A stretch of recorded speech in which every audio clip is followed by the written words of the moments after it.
Greetings, duelists, and welcome to another video. Um, so, uh, as you guys already know, the OCG Forbidden Limited list has been revealed. I already made a video explaining my thoughts, explaining what could happen in the upcoming formats, and some ideas that we could take from there. What I'm showcasing here today is something that happened during the weekend. Shout outs to Carloncho Store. I'll link their Facebook channel, their Facebook page in the description. So one thing I want to speak about is, as you guys probably already know, I've already spoken about Vanquish Soul, which is one of the decks from Well Survivors. And you guys probably know that I'm a really big advocate of this deck. I have very high hopes that this deck has a lot of potential, and it's starting to be shown because there has been multiple results from multiple events in the OCG, and the deck is already showing as chance of success. What I'm showing here is the third title championship. It's a 3v3 tournament. I'm not sure how many players there were at that event, but first place, two of them played Vanquish Soul, one of them played Kashtira. What I'm going to do is I'm going to go over the lists, the different Vanquish Soul lists, and critique them and share my thoughts on it and how different they are from what I shown at the beginning when I theorized the strategy. Without further ado, let's begin. For the first list, we see 2 Kaisers, 3 Matlov, 1 Panthera, 1 the Pluton, 2 Borgars, 3 Raisin, 3 Maxi, 3 Ash, 2 Crows, Nib, Bell, Kurikara, Droll, 2 Continue, 1 of forgot its name, the Book of Moon one, 3 Stake Your Soul, 2 Prosperity, Small World, Rhoda. Then we see There Can Be Only One, and Imperm. For the extra deck, we see 3 Vanquish Soul. We see a small Ptolemaeus package. We see 3 generic Link 2s. Zeus, Baguska, Exiton. And we see Borbo and Shakanine. Side deck, we see a second Nibiru, 2 Shifter, 3 Bestials, Kaiju, 2 Storms, 2 Evenlies, Anti-Spell, Sullen Judgment. Okay, so things to digest here. Where was I correct and where was I incorrect when it came to theory on this deck? Something I brought up is that the Zodiac engine was going to be played in the extra deck. I figured with so many spots and so many slots in the deck, that could be an engine that could be played. Vanquish Soul is pretty much the only staple Link monster you ever need to play. You don't need to play like any other Link monsters, although you can Link climb into other monsters because this deck can summon multiple monsters during the turn. We also see that Stake Your Soul is a staple 3 of in the deck. We also see Ash Blossom is also in the main deck. It's also pretty much a staple hand trap. Pluton is still in the main deck, at least for this list. We can go over the other list and how much it differs, which I find interesting. Pluton is pretty much the worst name. However, it is a target for Stake Your Soul, it is a target for like Rock Vanquisher, and it is a card that serves the function of the Vanquish Soul spell and traps. So, I see 2 copies of Heavy Borgar. I think 2 is not incorrect. Um, what I do find odd is no Fire Formation Tenki and 1 copy of Pantera. I guess this is the part where I missed the mark. I thought that Tenki probably was going to be like optimal in this deck, just because not only can you grab Panthera, but you can also play other Beast Warrior monsters you can play as utility that has different attributes. But they opted not to do that.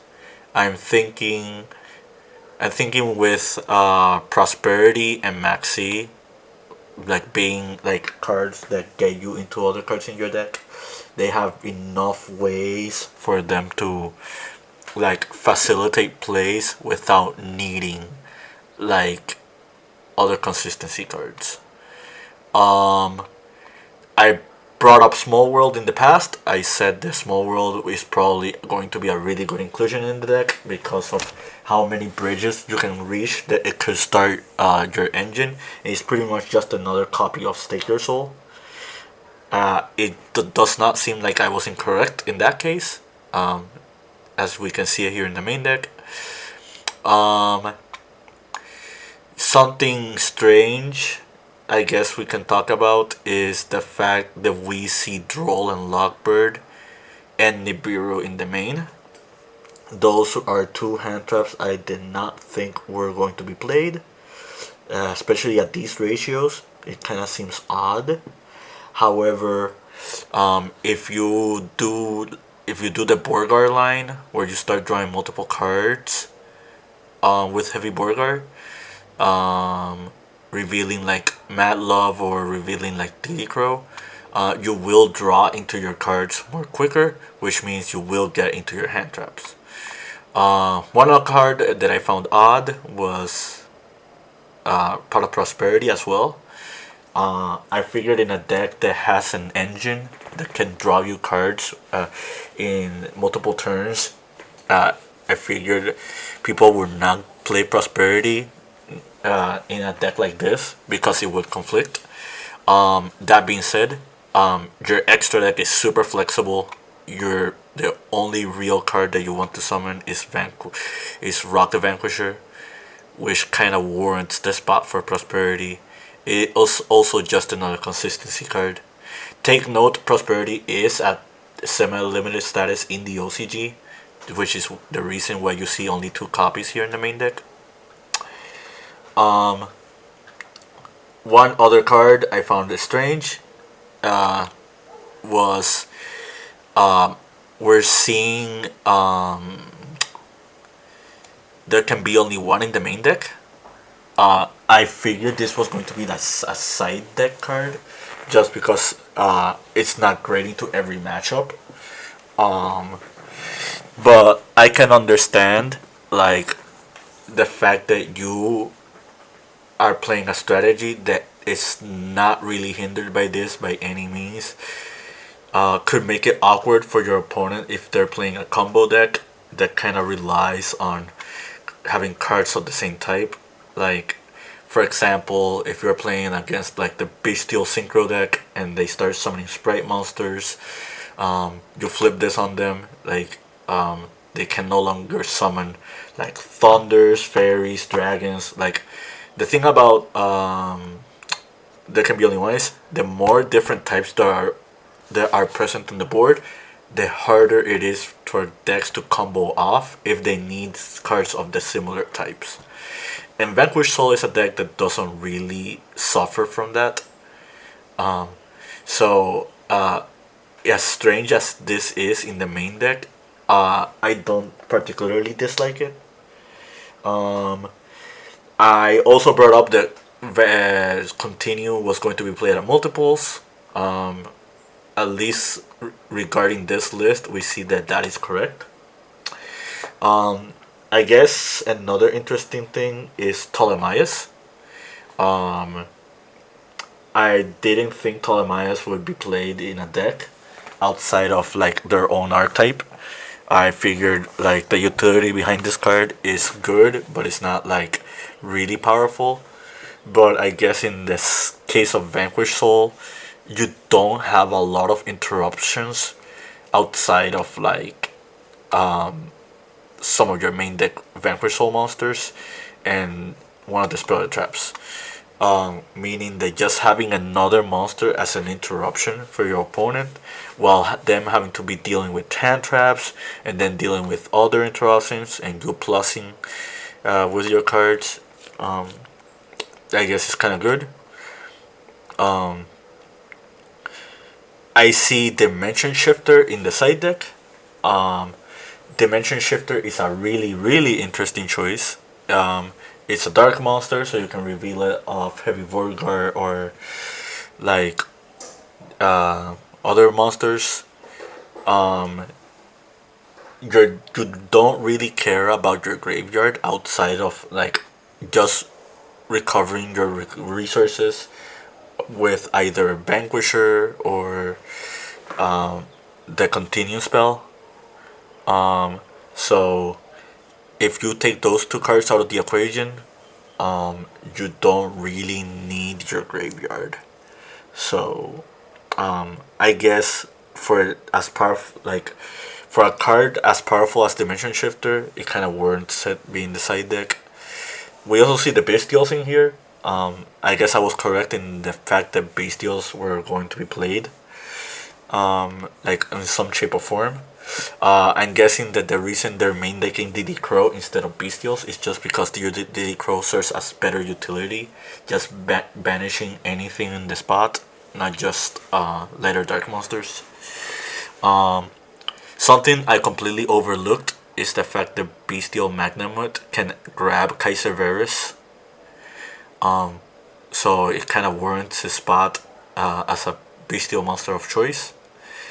And take note that this list kinda is banlist proof because they're only playing one of each bestial name, and they're all got limited in the Forbidden Limited list.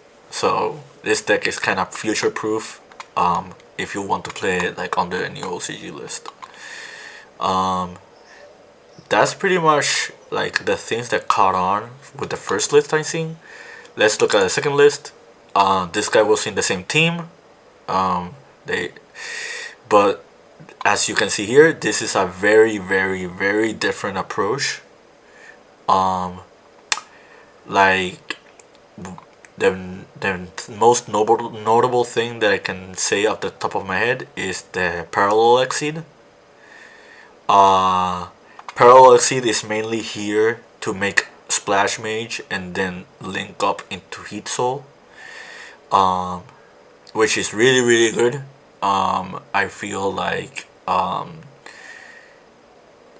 wouldn't say that Parallel Exceed is a staple in this deck. However, the function of it being either a rank 4 or a link climbing tool into Heat Soul or Access Code kinda warrants its spot in the main deck. I feel like if you draw enough cards with Heavy Borgar alongside Heat Soul, you're going to amass a lot of card advantage. So this is a really good tech, despite it not being an Earth, Dark, or like Fire attribute. Another notable thing we noticed is like they're following the same trend. Like there's only one Nibiru. Like I guess like the only conclusion I can arrive is that they don't want to brick on this card, because if you notice from both the first and both place first place list, you do not see Crossout Designator anywhere. So, and outside of the Parallel Exceed line, you don't really lose to Nibiru. So like just seeing one copy is kinda odd. One card I did not talk about yet is Kurikara. Curry card is really good. It's a really cool card in this deck. Um, it's a fire attribute. It's a board disruption card. It's a bridge for small world if you decide to play that. Like just having a card for tempo, similar to like that one, I think is really good. Um, we see 3 copies of Pantera, but again, we don't see Fire Formation Tenki. Um, like maybe not playing Tenki is the way to go. It's pretty hard to tell. Maybe they don't want to play Fire Formation Tenki just because it could be disrupted by cards like Cosmic Cyclone. But this list is playing Durandal, like the Noble Arms, so it's very hard to tell if that is exactly the case. Again, like we see Maxi, we see DD Crow, we see Bestials.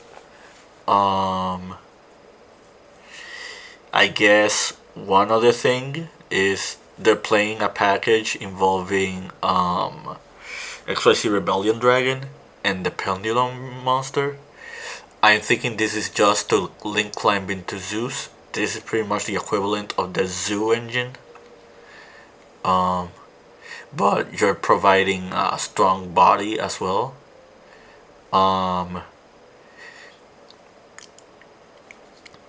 So yeah, pretty cool list. Not much to say besides like quote ratios. Again, we see there can be only one in the main deck. Considering these two players played together, they probably like arrived at the conclusion that this is a really good card to play in the main. We see Dimensional Barrier in the side deck.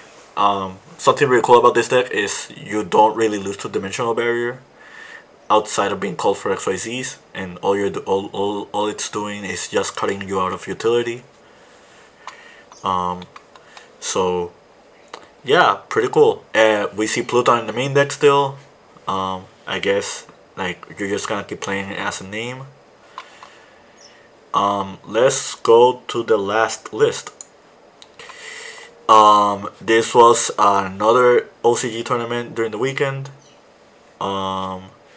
This went undefeated. It's something particular to note with this particular list. We see that Shifter is in the main deck,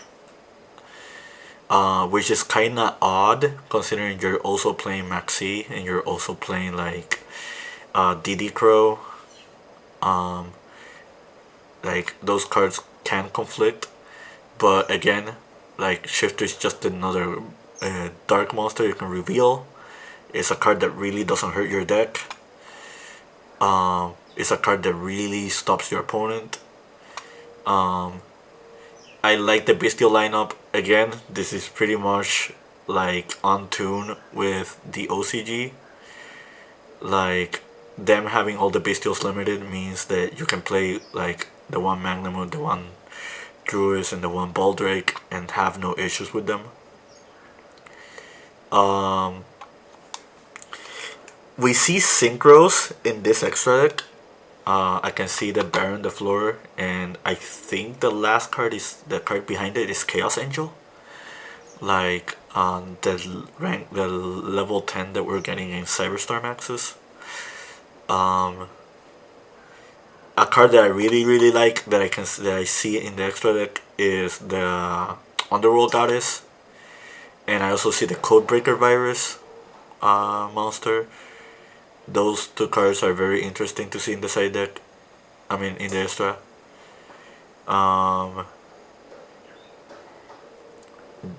Again, we see there can be only one in the main deck.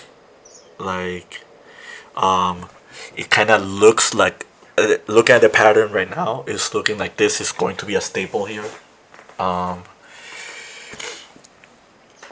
Again, we see the one Nibiru, kind of odd, but you do draw a lot of cards in this deck, So like you will get to them like more consistently than not. Um, so yeah, closing thoughts.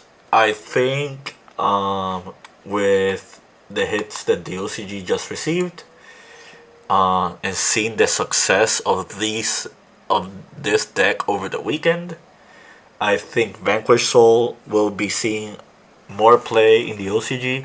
I think we're going to see more variety of lists involving this deck, and it kind of stays on theme with my theory that this is really a powerful deck and it has some merit of success in the upcoming future.